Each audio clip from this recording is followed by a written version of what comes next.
Hello दोस्तों, आप सभी का स्वागत है आपके अपने YouTube चैनल में। तो दोस्तों, आज हम लोग देखने वाले हैं जैकबोर्ड क्लास 10th हिंदी विषय का प्रश्न पत्र। जी हाँ दोस्तों, अगर आप 7 मार्च को हिंदी विषय की परीक्षा देने जा रहे हैं तो ये सारे क्वेश्चन आप लोग के लिए वेरी इंपॉर्टेंट रहने वाले हैं। तो चलिए दोस्तों, स्टार्ट करते हैं। 7 मार्च को पूरे जोश और लगन के साथ हिंदी ऑब्जेक्टिव में 30 में 30 करके आना है। एक भी क्वेश्चन छूटना नहीं चाहिए। तो चलिए स्टार्ट करते हैं और देखते हैं प्रश्न पत्र को।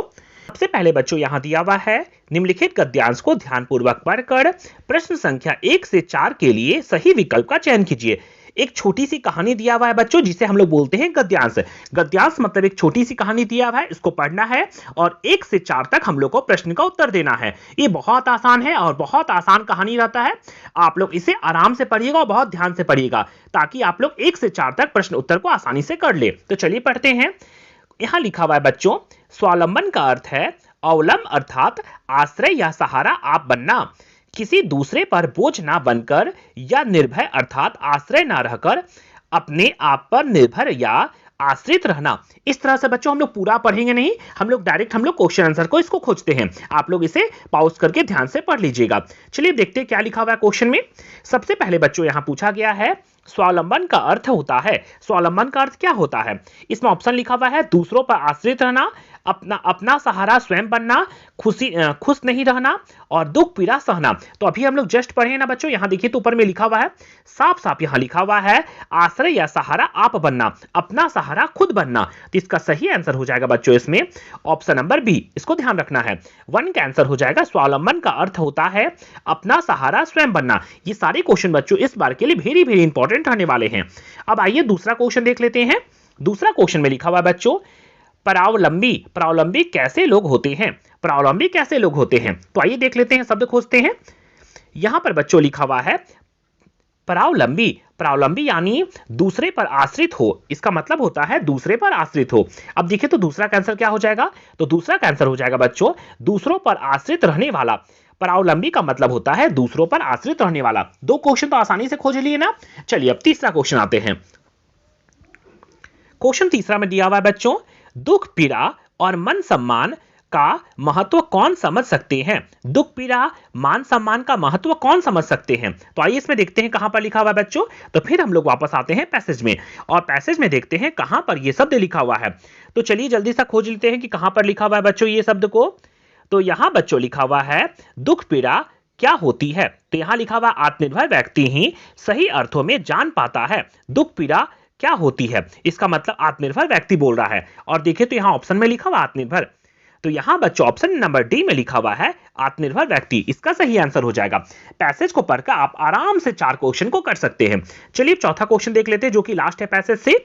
चौथा में लिखा हुआ है बच्चों, व्यक्तित्वहीन जीवन किसके समान होता है? व्यक्तित्वहीन जीवन किसके समान होता है? अब देखिए तो कहां पर लिखा हुआ है बच्चों ये। फिर से वापस पैसेज में आते हैं और पैसेज में लिखा हुआ है बच्चों, व्यक्तित्वहीन जीवन वास्तव में निहीर पशु और कीड़े मकोड़े से अधिक महत्व नहीं रखता है। इसका मतलब क्या होगा? तो व्यक्तित्वहीन जीवन कीड़ा मकोड़ा है ना। और देखिए तो यहां पर कीड़ा मकोड़ा वाला कोई शब्द है? तो यहां लिखा हुआ है ऑप्शन नंबर बी में पशु और कीड़े मकोड़े के समान। इसका सही आंसर हो जाएगा बच्चों चौथा का ऑप्शन नंबर बी। इसको ध्यान रखना है। चलिए 4 कंप्लीट हो गया ना। अब आते हैं नेक्स्ट क्वेश्चन में। नेक्स्ट बच्चों 5वां नंबर करने से पहले यहां पर एक छोटा सा कविता दिया हुआ है और यहां लिखा हुआ है, कभी भी बच्चों हिंदी में आराम से पढ़िएगा और निर्देश को जरूर पढ़िएगा। तो इसमें क्या दिया हुआ है बच्चों निर्देश? तो चलिए देख लेते हैं। तो इसमें निर्देश दिया हुआ है बच्चों, निम्नलिखित काव्यांश को ध्यानपूर्वक पढ़कर प्रश्न संख्या 5 से 8 तक के लिए सही विकल्प का चयन कीजिए। एक छोटा सा काव्यांश मतलब छोटा सा कविता दिया हुआ है, इसको पढ़ना है और 5 से लेकर 8 तक प्रश्नों का उत्तर इसे खोजना है। तो चलिए पढ़ते हैं थोड़ा सा। यहां लिखा हुआ है बच्चों, तुम भारत हम भारतीय हैं, तुम माता हम बेटे, किसकी हिम्मत है कि तुम्हें दृष्टि से देखे। पूरा नहीं पढ़ेंगे बच्चों, हम लोग बस थोड़ा सा पढ़े हैं। और देखिए तो इससे डायरेक्ट क्वेश्चन से खोजते हैं क्या लिखा हुआ है। तो इसमें पहला लिखा हुआ है बच्चों, पहला क्वेश्चन 5वां नंबर में लिखा हुआ है, काव्यांश में मां की उपाधि किसे दी गई है? काव्यांश में मां की उपाधि किसे दी गई है? तो इसका सही आंसर हो जाएगा बच्चों ऑप्शन नंबर डी, भारत को। अब आइए नेक्स्ट देख लेते हैं। क्वेश्चन में 6 में लिखा हुआ है बच्चों, कवि ने मां को कितनी भुजाओं वाले कहा है? कवि ने मां को कितनी भुजाओं वाली कहा है? तो आइए देख लेते हैं यहां कहां लिखा हुआ है। इसे भी खोजना बेहद आसान होता है। देखिए तो यहां लिखा हुआ है बच्चों, ओ माता तुम 1 अरब से अधिक भुजाओं वाली, 1 अरब से अधिक। अब देखिए तो ऑप्शन में यहां है क्या 1 अरब से अधिक, तो यहां बच्चों यहां लिखा हुआ है 1 अरब से अधिक। इसका सही आंसर हो जाएगा बच्चों छठा का बी नंबर, इसको ध्यान रखना है। अब आइए 7वां नंबर देख लेते हैं। 7वां नंबर में लिखा हुआ है बच्चों भारत की संस्कृति कैसी है। भारत की संस्कृति कैसी है, आइए देख लेते हैं कहां पर लिखा हुआ है। तो भारत की संस्कृति कैसी है, भारत की संस्कृति के बारे में पूछ रहा है और कहां पर शब्द लिखा हुआ है। तो यहां देखिए शब्द लिखा हुआ है भारत की साझी संस्कृति में पलते भारतवासी, साझी संस्कृति। तो इसका सही आंसर हो जाएगा बच्चों हम लोग कितना नंबर का, तो हम लोग का 7वां नंबर का। 7वां नंबर का सही आंसर हो जाएगा साझी संस्कृति। आराम से हो गया ना। अब आइए 8वां क्वेश्चन देख लेते हैं जो कि इस पोएम से लिखा हुआ है। 8वां में लिखा हुआ है बच्चों सुदिनों में हम क्या करते हैं। सुदिनों में हम क्या करते हैं, सुदिनों में क्या करते हैं, हंसते हैं, गाते हैं, सोते हैं या इनमें से सभी। चलिए जल्दी से पैसेज को देख लेते हैं जो कि लास्ट क्वेश्चन है हम लोग का। तो यहां बच्चों लिखा हुआ है सुदिनों में हम हंसते गाते सोते हैं, मतलब तीनों है ना। तो इसका सही आंसर हो जाएगा इनमें से सभी। और देखिए तो यहां ऑप्शन नंबर डी में लिखा हुआ है इनमें से सभी। 8 नंबर तो आप लोग का एकदम करेक्ट हो गया ना। चलिए अब 9वां क्वेश्चन आते हैं। 9वां में बच्चों हम लोग का ग्रामर से दिया हुआ है। क्या लिखा हुआ है ग्रामर में, कौन सा वाक्य सकर्मक क्रिया का उदाहरण है। कौन सा वाक्य सकर्मक क्रिया का उदाहरण है। पहले इसको हम थोड़ा सा थ्योरी से बताते हैं। सकर्मक क्रिया का मतलब होता है जो क्रिया हो रही है उसके साथ साथ कर्म भी रहेगा। जैसे राम जाता है, इसको बोलेंगे अकर्मक क्रिया। अगर बोलेंगे राम घर जाता है, कहां जाता है, तो घर जाता है, इसका मतलब ये हो जाएगा सकर्मक क्रिया। मतलब क्या का अगर आप लोग को जवाब मिल जाएगा तो उसको आप लोग बोलिएगा सकर्मक क्रिया, और क्या का जवाब नहीं मिलेगा तो हम लोग बोलेंगे उसको अकर्मक क्रिया। अब चलिए देखते हैं यहां पर। सबसे पहले बच्चों ए में लिखा हुआ है बच्चा सोता है। कैसे सोता है, ऊपर सोता है, नीचे सोता नहीं ना बताया है, तो ये हो जाएगा अकर्मक क्रिया। कौन जा रहा है, साफ तो बोल दिया कौन जा रहा है, उसका आंसर भी नहीं बताया। डी में ऑप्शन लिखा हुआ है ऊंट दौड़ रहा है। ऊंट दौड़ कैसे दौड़ रहा है, तेज दौड़ रहा है, धीरे दौड़ रहा है, नहीं बताया ना। और सी में ऑप्शन लिखा हुआ है बच्चों रीता पत्र लिखती है। रीता क्या लिखती है, तो रीता पत्र लिखती है, इसलिए इसका सही आंसर हो जाएगा बच्चों ऑप्शन नंबर सी। ध्यान रखिएगा कौन सा सकर्मक क्रिया, तो इसका सही आंसर हो जाएगा रीता पत्र लिखती है, ऑप्शन नंबर सी। चलिए नेक्स्ट क्वेश्चन आते हैं बच्चों। नेक्स्ट हम लोग का 10वां नंबर में लिखा हुआ है बच्चों, ये अव्यय से दिया हुआ है। 10वां में क्वेश्चन क्या लिखा हुआ है, खाली स्थान, ये विस्मयादि बोधक का साइन है। फिर लिखा हुआ है आज वर्षा होती। आज वर्षा होती तो कैसे बोलेंगे, तो वह आज वर्षा होती ऐसा तो नहीं बोलेंगे, आज वर्षा होती तो नहीं ना बोलेंगे, तो हम लोग क्या बोल सकते हैं, काश आज वर्षा होती। कितना अच्छा लग रहा है सुनने में। इसका सही आंसर हो जाएगा ऑप्शन नंबर सी, इसको ध्यान रखना है। 10 क्वेश्चन कंप्लीट। अब आइए 11 नंबर देखते हैं। 11 में लिखा हुआ है बच्चों क्वेश्चन खूब मन लगाकर पढ़ो। ये भी अव्यय से दिया हुआ है, खूब मन लगाकर पढ़ो, खाली स्थान, परीक्षा में प्रथम आओ। तो कैसे बोलेंगे, इसलिए परीक्षा में प्रथम आओ सटीक नहीं है, ताकि परीक्षा में प्रथम आओ हो सकता है ना, इस तक परीक्षा में प्रथम आओ नहीं होगा, और बहुत परीक्षा में प्रथम आओ नहीं ना होगा, तो इसका सही आंसर हो जाएगा बच्चों ऑप्शन नंबर बी, खूब मन लगाकर पढ़ो ताकि परीक्षा में प्रथम आओ, इसको ध्यान रखना है। चलिए बच्चों आते हैं 12 क्वेश्चन में। 12वां नंबर में लिखा हुआ है बच्चों हम लोगों का जो गुणी होते हैं उसे सभी चाहते हैं, वाक्य का प्रकार बताएं। ये ग्रामर से दिया हुआ है बच्चों, जो गुणी होते हैं उसे सभी चाहते हैं। अब इसमें बोला है कि सरल वाक्य होगा, संयुक्त वाक्य होगा, मिश्र वाक्य होगा या फिर उपवाक्य होगा। तो अगर कोई साधारण सा शब्द लिखा रहे जैसे राम घर जाता है, मोहन खाता है, तो इसको बोलेंगे सरल वाक्य। संयुक्त वाक्य का मतलब होता है जो योजक करी के द्वारा जुड़ा हो, तो इसका सही आंसर हो जाएगा बच्चों 12 का ऑप्शन नंबर सी, इसको ध्यान रखना है। मिश्रित वाक्य मतलब एक दूसरे पर आश्रित है, ये इसी को बोलेंगे मिश्रित वाक्य, इसका सही आंसर हो जाएगा ऑप्शन नंबर सी। अब आइए बच्चों नेक्स्ट क्वेश्चन आते हैं। नेक्स्ट बच्चों अब हम लोग देखते हैं 13 नंबर। 13 नंबर में लिखा हुआ है नवरत्न कौन सा समास है। नवरत्न कौन सा समास होगा, तत्पुरुष समास, अव्ययी भाव समास, द्विगु समास या फिर बहुव्रीहि समास। इसका सही आंसर हो जाएगा बच्चों ऑप्शन नंबर सी। कभी भी संख्या दिया रहेगा तो आप लोग समझ जाइएगा कि वो द्विगु समास है। जैसे कि 9 रत्न दिया हुआ है ना, कितना रत्न, तो 9 गो रत्न, 9 रत्न, इसका मतलब ये हो जाएगा द्विगु समास। द्विगु समास में संख्या का बोध होता है। जैसे बोलेगा त्रिकोण तो 3 कोना, इसका मतलब वो द्विगु समास हो जाएगा, तो इसलिए इसका सही आंसर हो जाएगा ऑप्शन नंबर सी। अब आइए बच्चों नेक्स्ट क्वेश्चन आते हैं क्वेश्चन नंबर 14 में। क्वेश्चन नंबर 14 में दिया हुआ बच्चों, ये भी ग्रामर से दिया हुआ है, राम से पढ़ा नहीं जाता। राम से पढ़ा नहीं जाता, वाच्य का प्रकार बताना है। कौन सा वाच्य है, कर्तृवाच्य, कर्मवाच्य, भाववाच्य या इनमें से कोई नहीं? चलिए तीनों के बारे में हम लोग अच्छा से जान लेते हैं। पहले सबसे पहले जानते हैं बच्चों कर्तृवाच्य। कर्तृवाच्य का मतलब होता है सिंपल सा वाक्य, जैसे राम नहीं पढ़ता है ऐसा बोलेगा, राम घर जाता है ऐसा बोलेगा तो उसको बोलेंगे कर्तृवाच्य।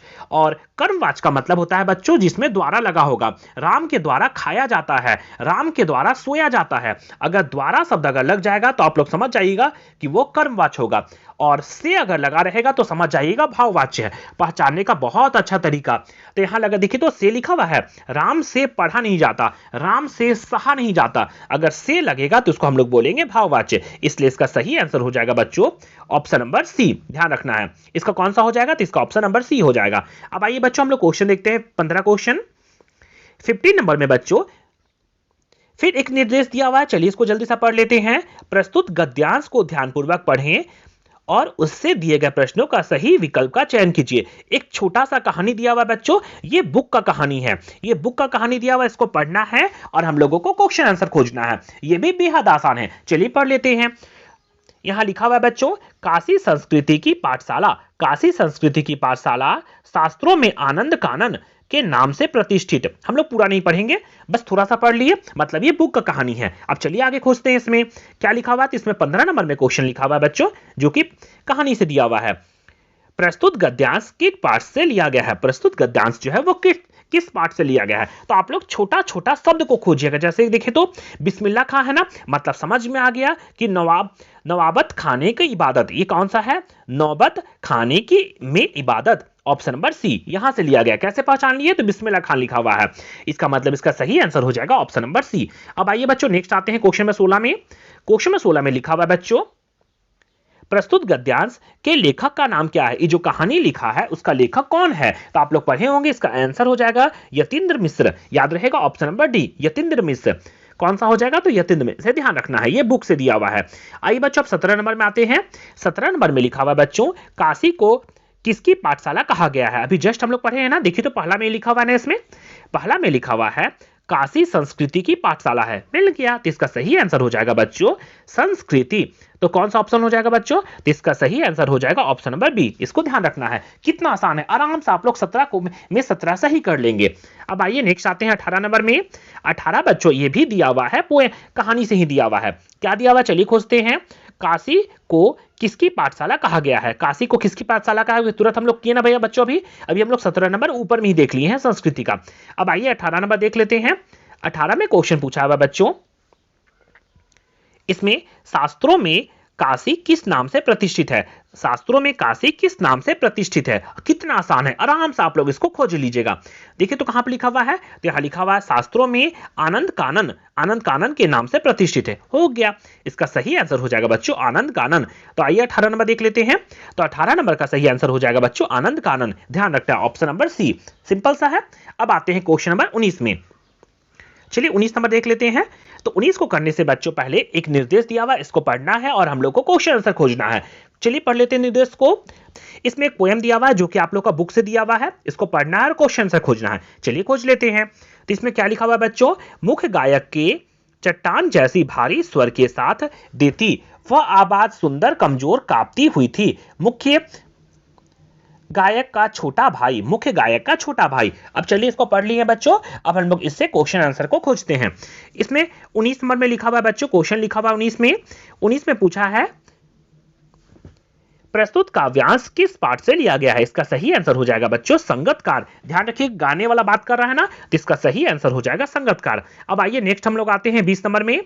20 नंबर में बच्चों पूछा है प्रस्तुत काव्यांश के कवि कौन है? प्रस्तुत काव्यांश के कवि कौन है? इसका सही आंसर हो जाएगा बच्चों option number B Mangaleshwar Dabral. अब आइए नेक्स्ट आते हैं क्वेश्चन में 21 में। क्वेश्चन में 21 में लिखा हुआ है बच्चों, मुख्य गायक की आवाज कैसी थी? मुख्य गायक की आवाज कैसी थी?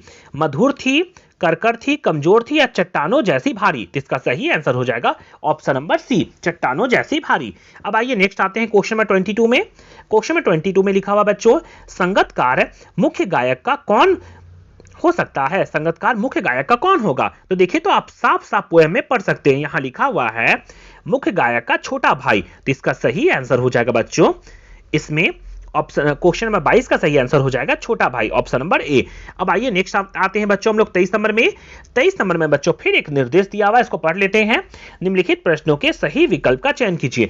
अब बच्चों यहां से हम लोग का एनसीईआरटी बुक से क्वेश्चन आंसर दिया हुआ है, इसको पढ़ना है और हम लोग को 4 ऑप्शन में से एक ऑप्शन को सही टिक करना है, जो कि बेहद आसान है। अगर आप लोग कहानी पढ़े होंगे तो इससे आसानी से आप लोग इसको कर सकते हैं। तो चलिए देखते हैं 23 नंबर में। 23 नंबर में पूछा है बच्चों, अकेले सफर करते वक्त काटने के लिए नवाब साहब ने क्या खरीदा था? इसका सही आंसर हो जाएगा खीरा, ऑप्शन नंबर डी। अब आइए नेक्स्ट देख लेते हैं। नेक्स्ट बच्चों 24 में लिखा हुआ है, क्वेश्चन में 24 में लेखिका और उनके पिता के बीच टकराव का क्या कारण था? इसका सही आंसर हो जाएगा ऑप्शन नंबर सी, विचारों में भिन्नता। नेक्स्ट आते हैं बच्चों क्वेश्चन नंबर 25 में, जो कि ये भी वेरी वेरी इंपॉर्टेंट है। फादर बुल्के की चिंता हिंदी को किस रूप में देखने की थी? इसका सही आंसर हो जाएगा बच्चों ऑप्शन नंबर सी, राष्ट्रीय भाषा। ध्यान रखिएगा। अब आइए 5 क्वेश्चन बचा हुआ, जल्दी से इसको कर लेते हैं। नेक्स्ट 26 नंबर में क्वेश्चन है बच्चों, कन्यादान कविता में किसका दुख प्रामाणिक बताया गया है? इसका सही आंसर हो जाएगा ऑप्शन नंबर ए, मां का। नेक्स्ट आते हैं बच्चों और 3 क्वेश्चन और 4 क्वेश्चन और बचा हुआ, जल्दी से देख लेते हैं। क्वेश्चन में 27 में पूछा गया है, परशुराम के क्रोध को किसने शांत करने का प्रयास किया था? परशुराम के क्रोध को किसने शांत करने का प्रयास किया था? इसका सही आंसर हो जाएगा option number A, Shri Ram ने। अब आइए नेक्स्ट देख लेते हैं क्वेश्चन नंबर 28 में। क्वेश्चन में 28 में लिखा हुआ है बच्चों, भोलानाथ और उनके साथियों द्वारा बिल में पानी डालने से क्या निकल आया? इसका सही आंसर हो जाएगा बच्चों ऑप्शन नंबर सी, सांप। आप लोग पढ़े होंगे कहानी में ना।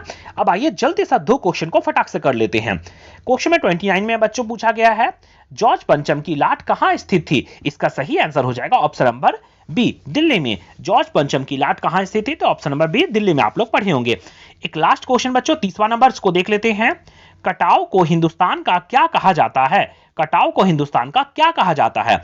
इसका सही आंसर हो जाएगा बच्चों ऑप्शन नंबर सी, स्विट्जरलैंड। ये सारे क्वेश्चन बच्चों इस बार के लिए वेरी वेरी इंपॉर्टेंट रहने वाले हैं। ये सारे प्रश्न बच्चों आप लोगों के 2024 के बोर्ड एग्जाम में पूछे गए हैं। इस बार बच्चों 2025 में सेम इसी पैटर्न पे सेम तरीका से ऐसे ही क्वेश्चन पूछे जाएंगे और लेवल भी एकदम बराबर होगा, इसलिए इसको ध्यान में रखना है।